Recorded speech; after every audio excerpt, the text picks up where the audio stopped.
उत्तर प्रदेश का एक छोटा शहर होता है जिस शहर के अंदर एक लड़का रहा करता है जिसकी उम्र 26 साल है। वह लड़का एक दिन दोपहरी के समय में अचानक से हाथ में तमंचा लेकर थाने जाता है और थाने में उस तमंचे को पुलिस वालों के सामने करते हुए कहने लगता है कि साहब, मैंने ना अपना बदला ले लिया है और एक व्यक्ति को इस दुनिया से विदा कर दिया है। उसके बाद पुलिस वाले भी एकदम से हैरान हो जाते हैं कि जो एक व्यक्ति को इस दुनिया से विदा कर सकता है वो हमारे साथ भी कुछ भी कर सकता है। तो वो एकदम से अलर्ट मोड पर आते हैं।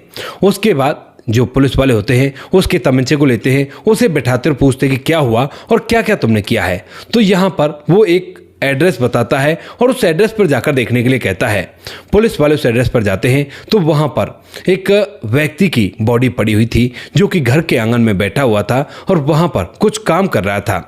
और वहीं पर उसकी गर्दन में एक गोली मारी गई थी और उससे उसे दुनिया से विदा कर दिया गया था। अब जैसे ही पुलिस वाले इस बॉडी को देखते हैं और उसके बाद इसे पूछने लगते हैं भाई ये सब कुछ तुमने क्यों किया, तो यहाँ पर वो एक ऐसी कहानी बताता है जिसे सुनने के बाद पुलिस वालों की भी आंखों में आंसू आ जाते हैं और वो लोग हैरान हो जाते हैं कि इसने जो कुछ भी किया है वो गलत किया है या सही किया है। क्या एक इंसान को इस दुनिया से विदा करना सही भी हो सकता है, जो पुलिस वाले सोचने पर मजबूर हो गए। आइए जानते हैं पूरी कहानी को। वीडियो को अंत तक जरूर देखें और इस कहानी से बहुत बड़ी सीख भी मिलेगी कि किसी भी व्यक्ति के साथ गलत नहीं करना चाहिए और जो बुरे कर्म हैं वो हमारा पीछा नहीं छोड़ा करते। नमस्कार दोस्तों, मेरा नाम है जीतू और आप लोग देख रहे हैं पंचायत चैनल। पंचायत चैनल में आपका स्वागत है और चैनल को ज़्यादा से ज़्यादा सपोर्ट करो। उत्तर प्रदेश के एक छोटे से गांव के अंदर एक परिवार रहा करता है। परिवार के अंदर माता पिता और एक उनका इकलौता बेटा है जिसका नाम होता है बिरजू। बिरजू के पिता का नाम किशोर होता है और जैसे बिरजू लगभग 7-8 साल का होता है तो उसी दौरान बिरजू के पिता, जो कि अनपढ़ हैं, पढ़े लिखे बिल्कुल भी नहीं है, वह अपने बेटे बिरजू की पढ़ाई लिखाई का ख्याल करके उसे वहां से लेकर पास ही के कस्बे में बसना चाहते हैं, क्योंकि शहर के अंदर अच्छी पढ़ाई हुआ करती है। तो इसीलिए वो चाहते हैं कि शहर की जाकर पढ़ाई करे।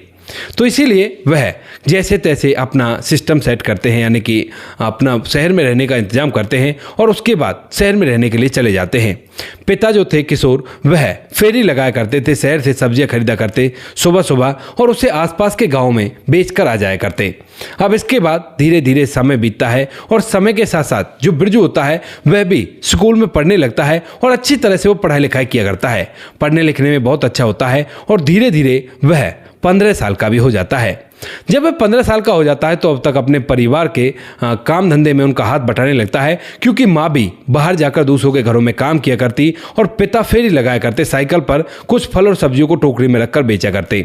तो इसी दौरान यहाँ पर जो बिरजू है वो घर के काम में अपनी माँ का हाथ बटा दिया करता है।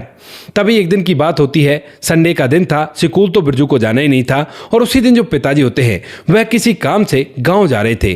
तो यहाँ पर उनकी साइकिल खाली रह जाती है और तभी जो बिरजू है वो कहने लगते हैं कि पिताजी, अगर आप बुरा ना मानो तो क्या मैं आपकी साइकिल से फेरी लगा कर आ सकता हूं, क्योंकि पैसे भी कम जाएंगे और वो पैसे आप मुझे दे देना जो फालतू पैसे हैं।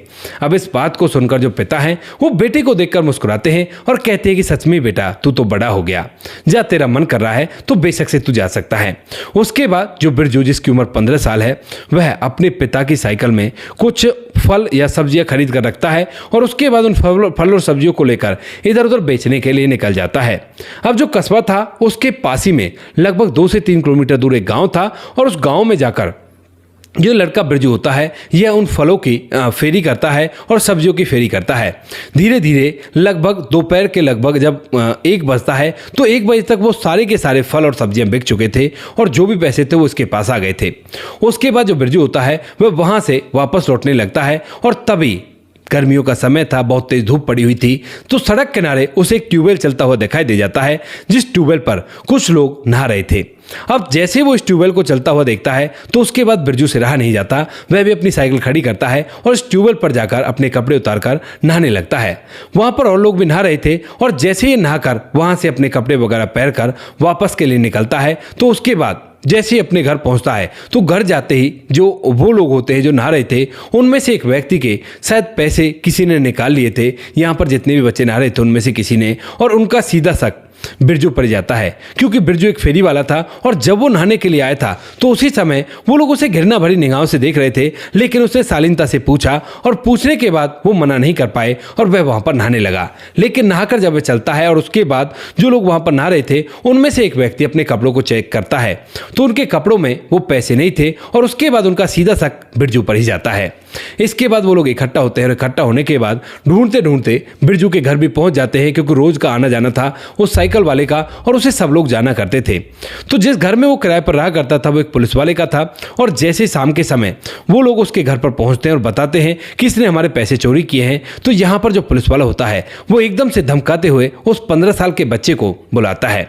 15 साल का बच्चा बाहर आता है और उसके बाद उसे कहा जाता है कि हाँ भाई तू ऐसे नहाने के लिए गया था। तो वह कहता है कि हाँ साहब नहाने के लिए गया था। तो वो कहने लगते हैं कि तू इनके पैसे चुरा कर लाया है। लेकिन तभी जो बिरजू है वो कहता है कि कौन से पैसे और कैसे पैसे, मैं भला इनके पैसे क्यों चुराऊंगा। लेकिन तभी यहाँ पर जो पुलिस वाला होता है वह उससे चिढ़ा बैठा था और चिढ़ने का कारण एक ही था दोस्तों, बिरजू हर क्लास में अच्छे नंबर लाया करता, लेकिन पुलिस वाले का जो बेटा था वह अच्छे नंबर नहीं लाया करता था और आज तो उसे मौका मिल गया था और इस मौके का वह भरपूर फायदा उठाना चाहता है। इसीलिए वह बिरजू से कहता है कि अरे ये झूठ थोड़ी ना बोलेंगे, ये वहां से तुम्हारे पास आए हैं और इनका कहना कि तुमने ही चोरी की है, तुम चोर हो और चोरी करना तुमने कहां से सीखा है। इस बात को सुनकर बिरजू कहने लगता है कि देखिए साहब मैंने कोई चोरी नहीं की है, ये रहे मेरे पास पैसे, मैंने फल सब्जी बेचने के बाद ये पैसे कमाए हैं और इन पैसों को लेकर मैं वापस आया हूं। बिरजू के माता पिता वहां पर आ जाते हैं, वो भी कहते हैं कि हमारा बेटा चोर नहीं है। लेकिन वहां पर जो भी लोग इकट्ठा होते हैं वो यही कहते हैं कि हो सकता है इसने ही चुराए हो, क्योंकि जब ये वहां पर गया था और जो और लोग थे यानी कि और बच्चे जो वहां पर नहा रहे थे वो भी बिरजू की तरफ इशारा करते हैं। तो इसके बाद पुलिस वाले को मौका मिल जाता है और उसके बाद सबसे पहले तो वो बिरजू को मुर्गा बनाता है और मुर्गा बनाने के बाद बेल्ट से अच्छी तरह से उसकी पिटाई करने लगता है। यहां पर पिटाई इतनी जोर से होती है कि बिरजू का जो पिता होता है वो एकदम से उसके सामने हाथ जोड़ता है, कहता है कि साहब कोई बात नहीं, बच्चे से गलती हो गई होगी, माफ कर दो उसे, मैं देता हूं वो पैसे, कितने पैसे थे इनके। अब इस बात को सुनने के बाद यहां पर जो पुलिस वाला होता है वह नहीं रुकता और फिर से उस पर पिटाई लगाने लगता है। पिटाई इतनी जोर से लगाई जाती है कि इस पिटाई को देखकर यहां पर जो व्यक्ति था, जिस व्यक्ति के पैसे चोरी हुए थे, वह भी उससे कहने लगता है देखिए साहब मुझे कोई पैसे वगैरह नहीं चाहिए, इस बच्चे को छोड़ दो। लेकिन उसके बावजूद भी यहां पर जो पुलिस वाला होता है वह उसे नहीं छोड़ता और उसके ऊपर बुरी तरह से पिटाई लगाता रहता है।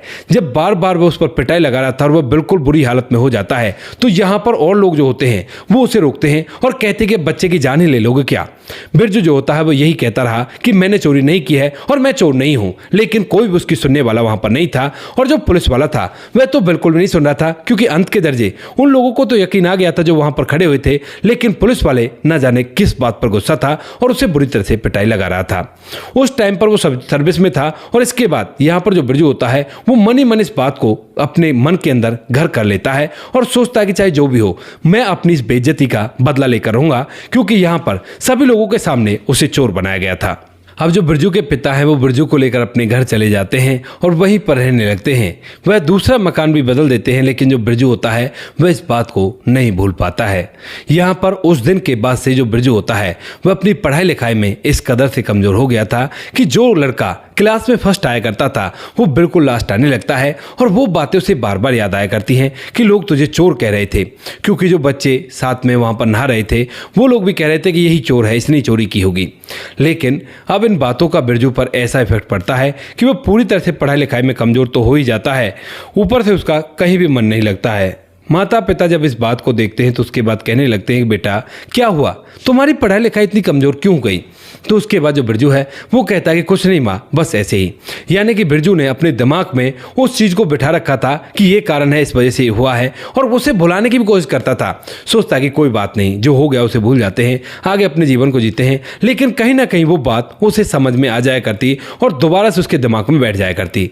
इन बातों के चलते जो बिरजू होता है वो धीरे धीरे जब 25 साल का होता है तो तब तक वह बहुत बड़ा फेलियर बन चुका था, क्योंकि जो बच्चा अच्छा खासा पढ़ने लिखने में था, जब उस पर चोरी का इल्जाम लग जाए और वह दिमाग में उसके बाद घूमने लगे, वो मार घूमने लगे कि किस तरह से सभी लोगों के बीच में उसे पीटा जा रहा था। तो जब ये बार मार घूमती है तो वह आगे कामयाबी की तरफ कदम नहीं रख पाता है। इसीलिए जो बिरजू होता है अब वह काफ़ी ज़्यादा परेशान रहने लगा है और उसके दिमाग में इस बात से काफ़ी ज़्यादा दर्द हुआ करता है कि उसकी बेइज्जती हुई है। यही सोचकर वह अब बदला लेने का ठानता है।